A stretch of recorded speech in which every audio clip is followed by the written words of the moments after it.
All praise to Allah, the one true God of Abraham, who we know as Ibrahim alayhi salam, and all the prophets, especially the last and final messenger, Prophet Muhammad sallallahu alayhi wasallam.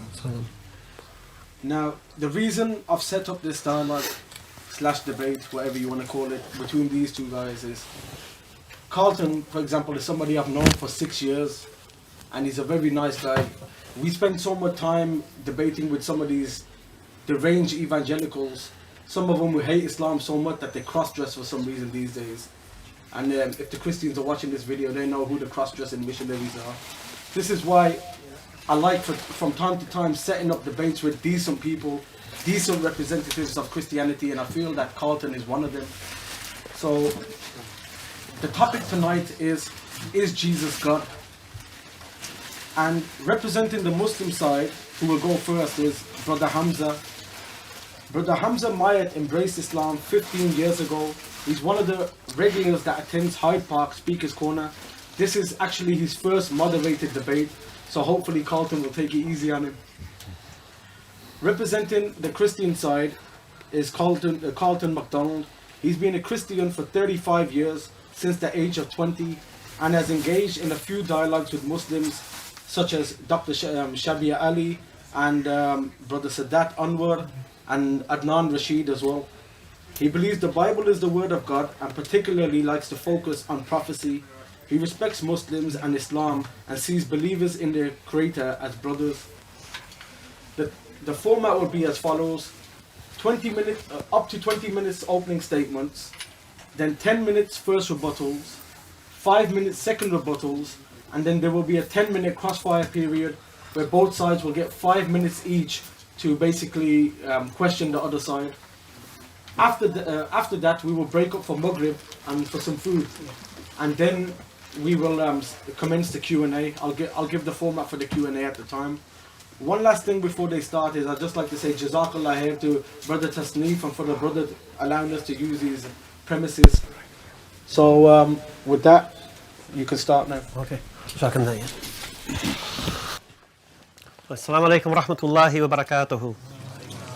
And peace be with you, Carlton. Thank you. Bismillah ar-Rahman ar-Rahim.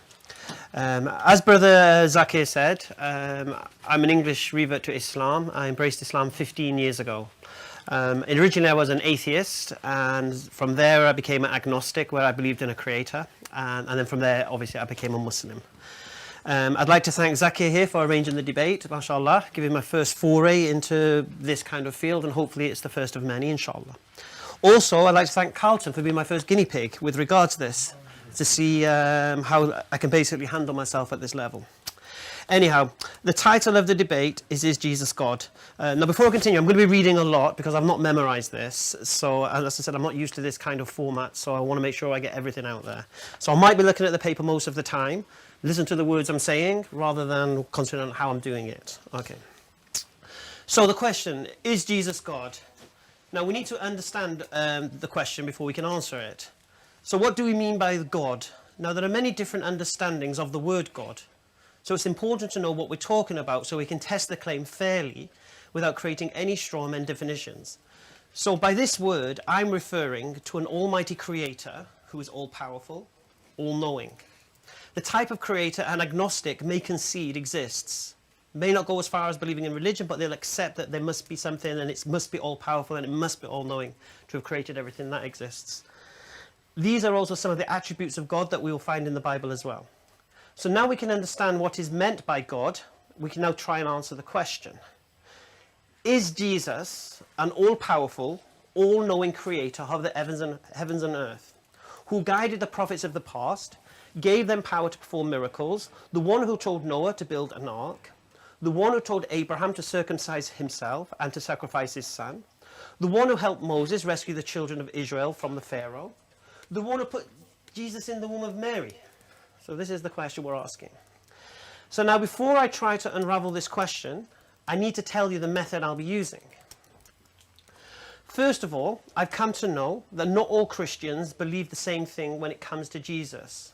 Who he was, even if they belong to the same denomination, there are still differences. Now, from the little knowledge I have of Carlton, now, I'll be honest with you, this was a few years ago I watched his debate. he seems to believe in things which would be heresy according to the teachings of mainstream Orthodox Christianity. And back in the day, he would have been burned at the stake for such a heresy. So today, I'm not here to debate heretical beliefs. I'm here to address the claims of mainstream Orthodox Christianity. If I'm wrong about Carlton and he doesn't subscribe to any heresy, then that's great, as I will be directly addressing him and his beliefs as well. Now, another thing. For this debate, I'll not be approaching it from an Islamic angle, as I see no point in trying to use Islamic sources to determine this claim, when those sources are not accepted by mainstream Orthodox Christianity as reliable or valid. So I will not be appealing to the Quran, Hadith, or any Islamic school of thought to support my position with regards to this claim. In fact, for the purpose of this debate, I'm going to forget the fact I'm even a Muslim. I'm going to go back in time 15 years to when I was an agnostic. Now, the reason I'm doing this are twofold. The first reason, I don't want to look at this through preconceived biased glasses, trying to fit Jesus into my worldview as a Muslim. Second, and for me this is more interesting, because after I became a Muslim, I met Christians. And when I told them I embraced Islam, they said to me, you only became a Muslim because they got to you first. That if we Christians got to you first, you'd have become a Christian, but because they got to you, you became a Muslim. Because once you're agnostic, we would have just shown you the truth, which is Jesus died for your sins and Jesus is God. Now, for that to happen, I would need to accept Jesus is God. And so here we are. An agnostic testing this claim, is Jesus God?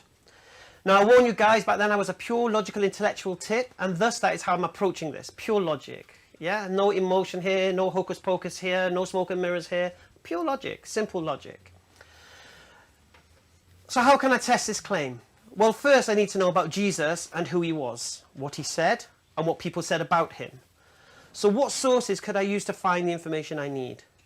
Well, one thing is for sure, secular history isn't going to help me, as according to historians, there's nothing written about Jesus and his miracles anywhere outside of the Bible that will remotely help this claim. So that's a pointless exercise.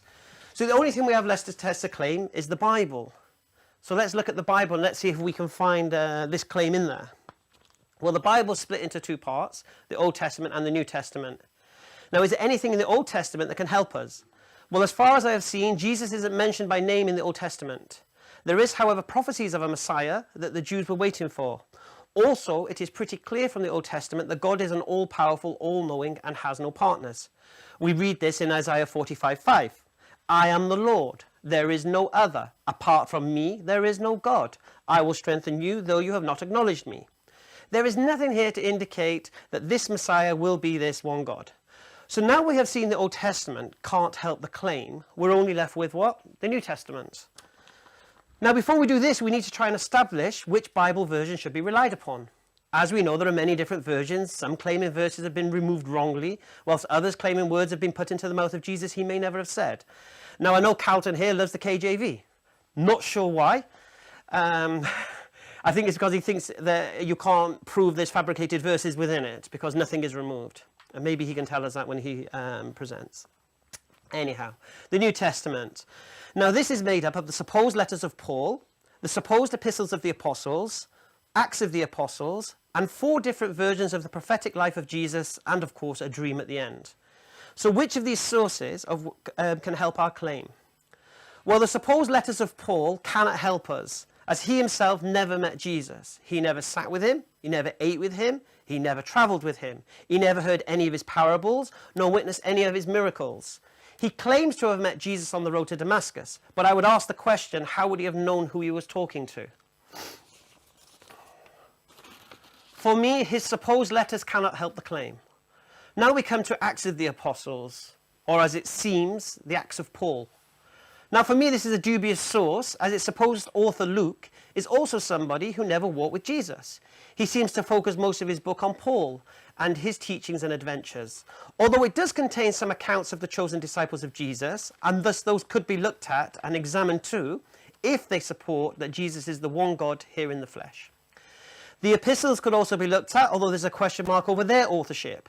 The dream at the end cannot be verified. From what I have read, the writing styles of Revelations and that of the Gospel of John are different. So this indicates they're not written by the same person. So finally, after stripping everything else away, we're left with the 4 different versions of the prophetic life of Jesus, also known as the 4 Gospels. Now, even within these Gospels, there are problems.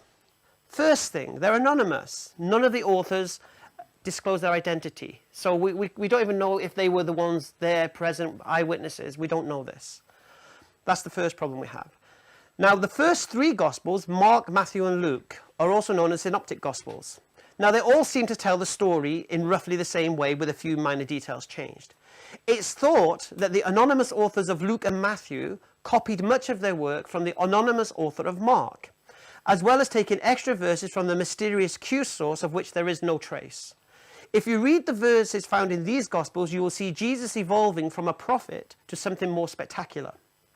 For example, when Peter is asked in Mark 8:29, "Who do you say I am?" he replies, "You're the Messiah." Jesus responds, "Don't tell anyone about this."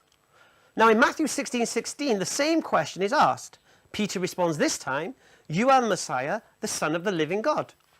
Then Jesus says, "Flesh and blood have not revealed this, but my Father in heaven." So we see now the author of Matthew has embellished. He's added extra words now. Mark never said "Son of the living God." Now we have extra words from Matthew. Another example is in Mark 5:30, where Jesus is touched by someone in the crowd and he felt power drain and he asked, "Who touched my clothes?" This is showing a lack of knowledge. In Matthew 9, he has no need now to ask who touched him. In the same incident, he turns and he knows whoever she is and he says, "Why did you touch me?" So the lack of knowledge has now been removed. So we can see this evolution occurring. Now, a final example how Jesus wasn't all-knowing and all-powerful, and again another example of this evolution, is in Mark 11:12, we find the story of the fig tree. It goes like this.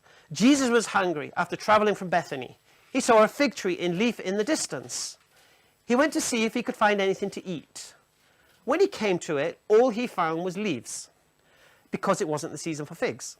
Jesus then curses this poor innocent tree that had done nothing more than follow its creator's will, saying, "May nobody eat of your fruit again."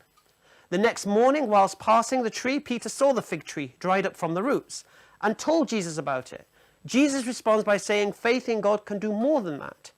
It's as if he's proud of what he's done. He's saying, "Yeah, we've done the tree, don't worry about that. If you have faith in God, you can move a mountain." So there was no remorse for the tree. Yeah, it's done. Okay. Now in Matthew 21:19, we find subtle differences. Instead of the fig tree being in the distance, it's now on the roadside, meaning Jesus didn't traipse across to get to this tree realizing there was nothing there. It's been reduced for him now, so it just happened to be next to him. Second thing, the reason why there was no figs on the tree is also removed. So in Mark, where we know there was no figs because why? It wasn't the season for figs. Matthew now has removed that. So now the tree has no excuse for not having figs. Also, the miracle is instant. When Jesus curses the tree in Matthew, it withers immediately. Whereas in Mark, it's the next day it withers. So we can see Mark's embellishing again. Now, the other thing we should also be noted here, the actual incident of the fig tree. Now, according to Matthew, Jesus cursed the tree after driving the money changers out of the temple. You know, when he overturned the tables. Anyhow, in Mark,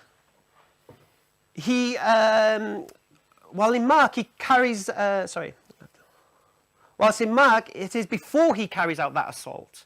So there's a difference here. We've got a chronological problem now. This is supposed to be historical eyewitness testimony according to Christian sources. Now we find the event is actually taking place at different times. So this is something else for us to look at. The story highlights the fact, though, that Jesus was not all-knowing because he didn't know there was no figs on the tree. It shows he wasn't powerful because why, if he is God, make the figs grow, make bananas grow, forget figs, yeah? And why judgment is called into question when he destroys a perfectly healthy tree? So these are things to consider when you're trying to say that Jesus is an all-powerful God walking on earth. Even the young girl he heals is exaggerated. In Mark, the girl is sick. In Matthew, she's already dead. So we can look more at problems with the Gospel of Matthew later and its exaggerations. Now we come to the fourth Gospel. The Gospel named John is another anonymously written book. Now this appears to be a completely different animal to the first three Gospels. According to Bible scholars, there are 3 different authors involved with it. Now I'm pretty sure this is going to be the main source of Carlton's claims. Anyhow, for the purpose of debate, I will not challenge the authorship for now, and I'll treat it with the same amount of merit that Orthodox Christianity gives to it, although I will of course question interpretation. So there we have it. I've narrowed down the source of which the claim can be fully tested. The 4 versions of the ministry of Jesus, of which contain the supposed teachings of Jesus. Now the first question to ask, did Jesus himself make a claim that he is God? Or did he show distinction between himself and God? Well, a simple answer is no, he didn't.